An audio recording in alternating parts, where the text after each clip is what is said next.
pero me parece que es necesario en algún momento lograr llegar al gobierno, para desde el gobierno poder utilizar el instrumental que tiene el Estado para fortalecer esa democracia participativa. Y los problemas van a tener solución en la medida que la gente no piense que lo tiene que resolver el papá Estado o que lo tiene que resolver alguien y yo me quedo en mi casa esperando a que lo resuelvan, sino que en la medida que la gente tome conciencia de que el problema se va a resolver en la medida que yo me comprometa en la solución de esos problemas y tome decisiones y exija que tengo derecho a tomar decisiones junto a otra gente. Todo eso implica un proceso de toma de conciencia, un problema de organización, etcétera. Entonces, esa democracia participativa tiene que promoverse. Podemos promoverla desde el movimiento social, podemos promoverla desde las instituciones que se quieran comprometer con eso, como las universidades públicas, por ejemplo, que hacen una labor importante en ese campo, o las iglesias y otras organizaciones. Pero lo importante sería tener la posibilidad de que un gobierno, con los recursos del Estado, promueva realmente la democracia participativa.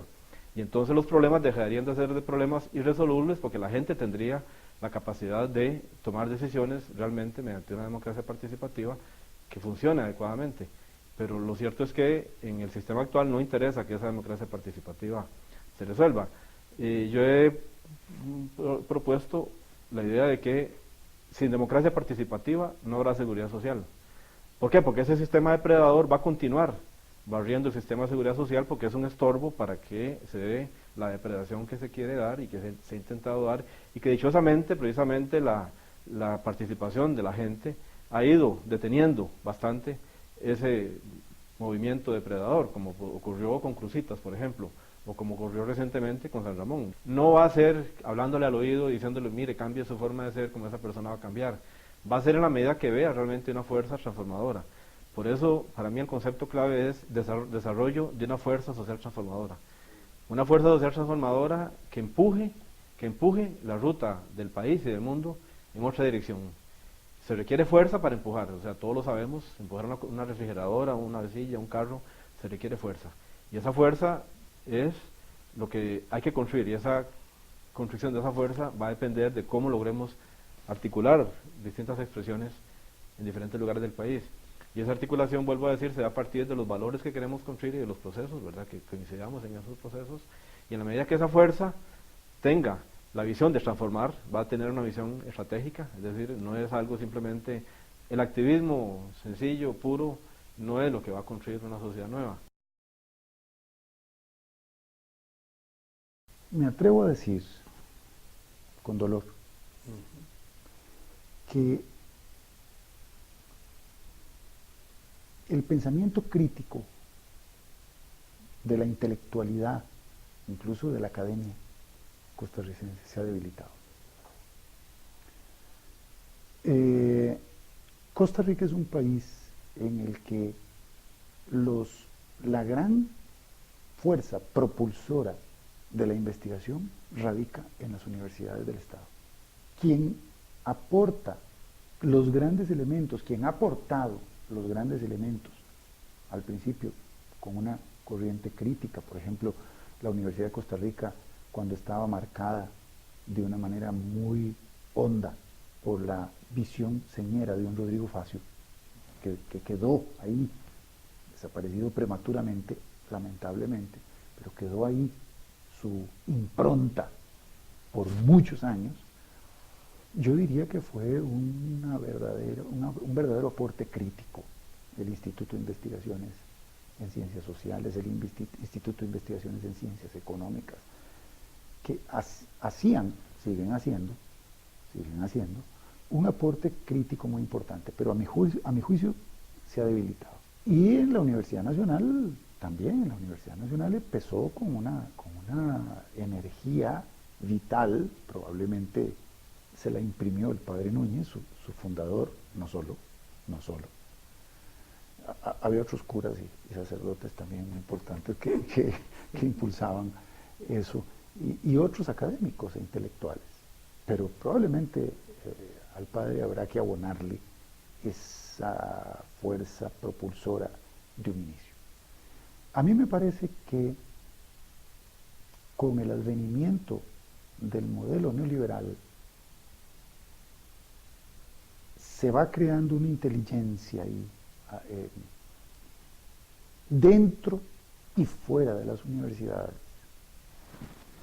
que a mi juicio ha ido ganando la partida con respecto a este pensamiento asociado a los grandes intereses económicos, este pensamiento neoliberal asociado a los grandes intereses económicos. Y ahí se produjo toda clase de justificaciones, ¿verdad? Estudios técnicos y de todo tipo, ¿verdad? Auspiciados a partir de estas premisas, sentadas desde afuera. Esto no nació ahí en Acerrí, ni en Voltejorco, ni en Guapiles, no, esto viene del exterior. Y aquí la intelectualidad, la inteligencia cupular compró ese discurso y lo rehizo.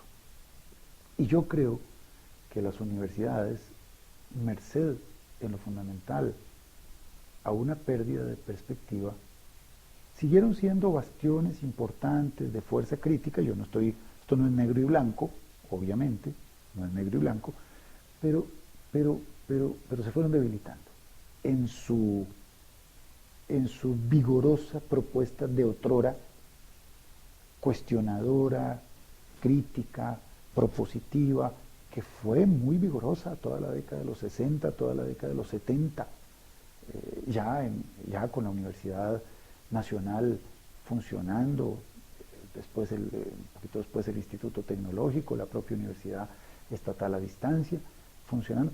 Esto se fue debilitando y se debilitó más, desde luego, en las dos últimas décadas del siglo pasado. A mí me parece que hemos sido víctimas de una especialización desmedida del conocimiento y que es necesario volver a concatenar los esfuerzos intelectuales, académicos, investigativos, para producir ese conocimiento inter y transdisciplinario, en eso que se ha dado en llamar las comunidades epistémicas interdisciplinarias.